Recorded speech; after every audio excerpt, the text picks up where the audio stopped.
What's up, you guys and girls? This is Tim Trevor, the managing editor of the Diecast Collector. Tonight, depending on what part of the world you're from, we're doing an early week feature. Don't worry, I'll put everything in the title and script, or I'll put the title of it, and then I'll put everything in the description box below. Also, want to let y'all know that I am the video I done last week where I actually showed the Zamac of the Chevy, uh, the Chevy Cyclone, and the I can't even think of the other car name is now. The Skyline. I I found it's funny. I found the actual 510 Datsun, and I didn't realize somebody bought it the other day. It's like, ah, oh, crap. So my bestie is gonna go tomorrow. I think it's tomorrow. Yeah, gonna go to the store tomorrow. She's got to work there at the store, but after work, she's gonna try to find it. And if she can find it, she's gonna put it away, put it aside for me, and then once I get my check in March, I will go and buy it. And if the worst case scenario, if it's not there, then I just have to buy it and whatnot. But anyway, I do found. Now I'm gonna let y'all know this right now. I will be doing a video on it later on down the road. But apparently, from what I read on Google, the Ultra Hots were only a limited run. So I think it was like 20.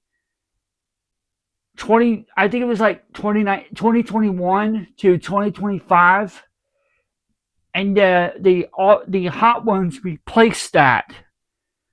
And I don't know when the hot one or the hot ones are going to end production, but I kind of find that I was kind of finding that I was like, wait, what? And then that's when I read it. So that's why you don't see no more ultra hots. They took it completely out and whatnot. But if I find another later on down the road, I'll do a video on it, and I'll just get a couple of random cars and I'll put them on top of each other so you can see what they are. It's still in. Let me put it like this: you're still getting. It's still technically Ultra Hots, but it's renamed, rebranded. That's the way I could trip it as. Now you do have on the hot ones, you do have the old style rims, like I talked about last week when I was talking about um, the black walls, which we'll be talking more about the 8-dot ones tomorrow on the show. So stay tuned for that. But like, it's weird because when I was sitting there the other day searching up about the 8-dot wheels, I think the 8-dot wheels have a little bit more less of a shelf life than the actual black walls. But to compare it to apples to oranges, so to speak, when Hot Wheels put out 8-dot, or not 8-dot, but the black walls, let me correct myself. When Hot Wheels brought out the black walls, Matchbox put out the 8-dot.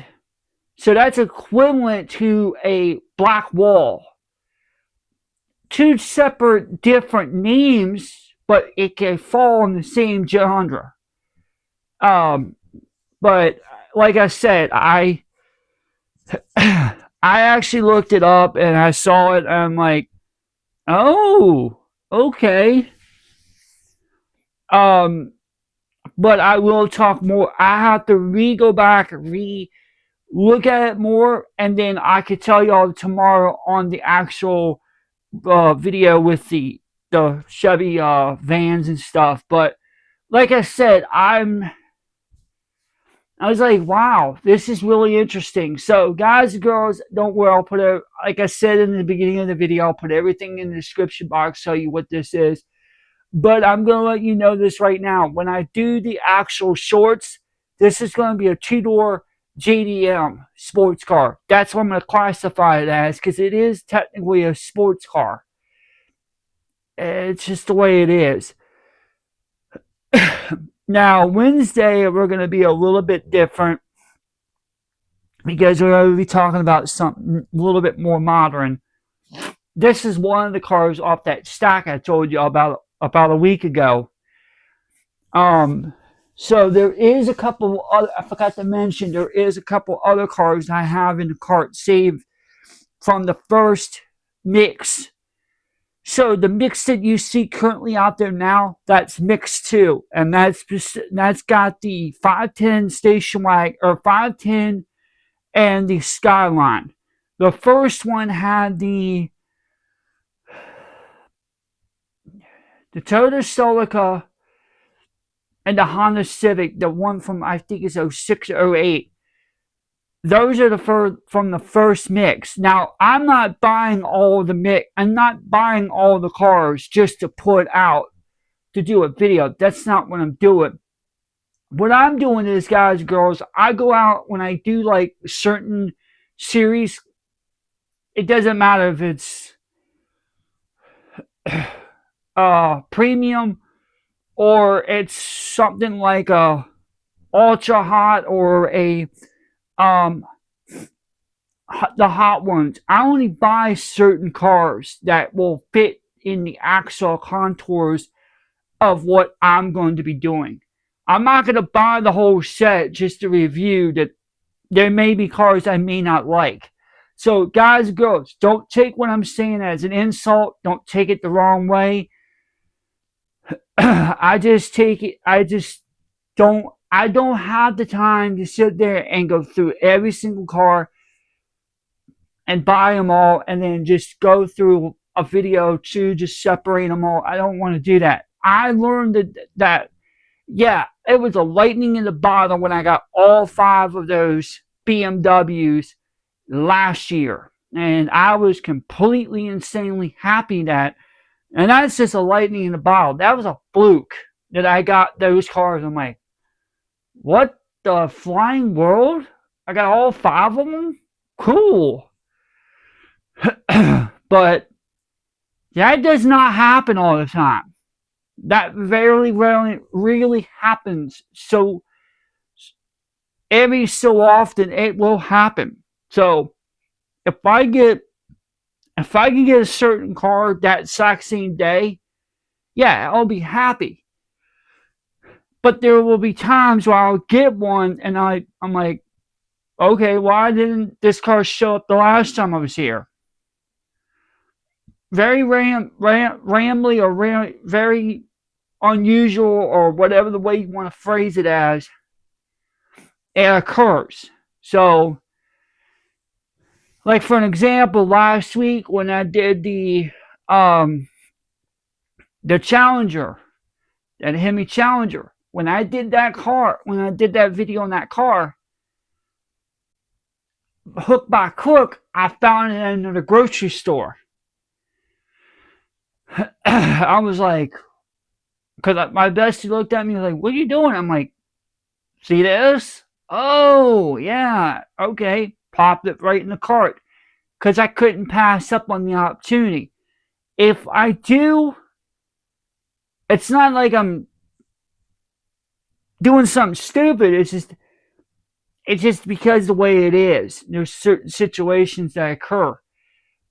But like I said, if I get an opportunity and if I find all 5 of the exact same cars in a set, or I find something that I really like and I want 2 other cars with it, I will do it. And then there was another one that I found, is a Honda Civic, which we'll be doing a video on that shortly. It's a new one. It's a new Honda Civic. It's got I think an 8 on it or something, but it's white. That one I found 3 of them that one day when I was at the store, and I'm like, oh, I'm gonna pluck these. So somebody else is getting them from me as well. That's why I kept 2 for myself, 2 for another person I'm not going to mention. They know who they are. And that's why I was sitting there thinking to myself, well, This benefits me a little bit. I found 3 of them. Okay, I can find the 4th one. Won't be hard. Sometimes, and I know I'm going a little overboard, but I'm probably trying to fill in a little bit more time. Um, but I'm giving y'all some little hidden trading secrets if you're new to the collecting world or you're trying to find it but you can't really grab it and you're like, I'm giving you tips and tricks so you can try to find them. And I'm going to let y'all know this right now. Do not, and I repeat, I've done this at Walmart in Virginia Beach a long, long time ago, and I found out the hard way. Don't do. Don't don't put a car in the back of the pegs unless you know somebody that works there at a store that you could trust, which obviously I had. I had a source or a contact that I did, and we exchanged. I paid them all that stuff. But whatever you do, I'm warning y'all right now, don't do it. If you do not know anybody that works at any store, I would not highly recommend it because you do not know the chance it's going to be. One time I had a car that I wanted to get and I had it placed in the back of the actual. I had to wait till everybody was gone out of the aisle, and the only one was there was my dad. This was before my dad no longer living, and he stood right there and he watched me clear as a hawk. He's like, "What are you doing?" I said, "Shh." Like, why? He's like, "Shh, horse shit." He's like, "Oh," and he saw that the car that I wanted I put back because I didn't have enough cash on me. And he was like, okay. So a few days go by. I go back to the store. I go back to that same location where the actual car was. It was gone. Someone snatched it. Then I go back like maybe 20, 30 minutes later. I thought it was gone at first. I'm like, oh, wait, it's gone. Someone snatched it. No, my dad went back there and plucked it out for me. He said, here. What the heck? He said, I found it for you. I'm like, oh, thanks. So there's times where if someone that you know that's close to you that works at a store or a family member can get it for you, use that opportunity. Don't take advantage of the person. That's not what I'm saying. Take an opportunity and use it to your advantage. There's times where I would put a certain car in one of the hooks and a few days go by and that car is still there. Then there's times where it's just gone. So, in conclusive to this video, I just would recommend if you're going to go find cars, die-cast cars, and you're working at a store, I would not recommend you taking them and cutting the box open and grabbing them because they got new policies. It doesn't matter what store you work for, they all got some kind of policy, so I would not recommend it. What I would recommend if you're not going to work that day and you're on your day off, yeah, grab as many as you can. And there you go. There is some now. Unfortunately, there was a certain story that I heard yesterday or last night. I cannot tell that story due to reasons, legal reasons, and also I don't really want to necessarily put it out there right now. Now, I will say this to y'all: if I'm able to get the permission off the bestie to talk about that video on another day on a video, I will. However, I have to keep privacy things on it because of the nature of the event. So, I have to keep that in consideration. But like I said, I will talk more about that another time. when I'm able to, but not right now. Unfortunately, I heard this last night. I was like, oh, okay. So, if I get a chance and then my bestie approves it, I can, but I'll have to work out a deal with the person, with my bestie, and I'll have to set contours of that particular story. So I'm telling you all this right now. So when I later on tell the story, I can tell it the right way and it'll be cool. Anyway, guys, girls, I'm going to go ahead and get off here. I'm going to go ahead and get all this stuff put out for you fine folks in the diecast collective fans world, whatever you want to refer it as. Um, but like I said, stay tuned. We're gonna have another good one tomorrow. We're gonna have two good ones tomorrow. So, I'll recap it one more time before I go off here. We're gonna have one tonight. I'm gonna pre-record it tonight. I'll put a state it tomorrow. Then tomorrow afternoon, I'm gonna do the monthly series. And next week, everything will go back to normal. So don't worry about that.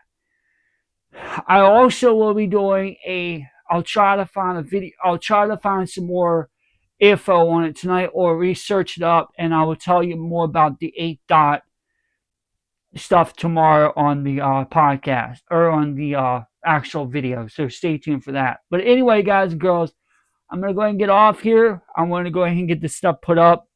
I'm going to get this phone on the charge so that way I can have it full charge tonight when I go to do the other video and as well as tomorrow. Anyway, guys, girls, until next time, we're out.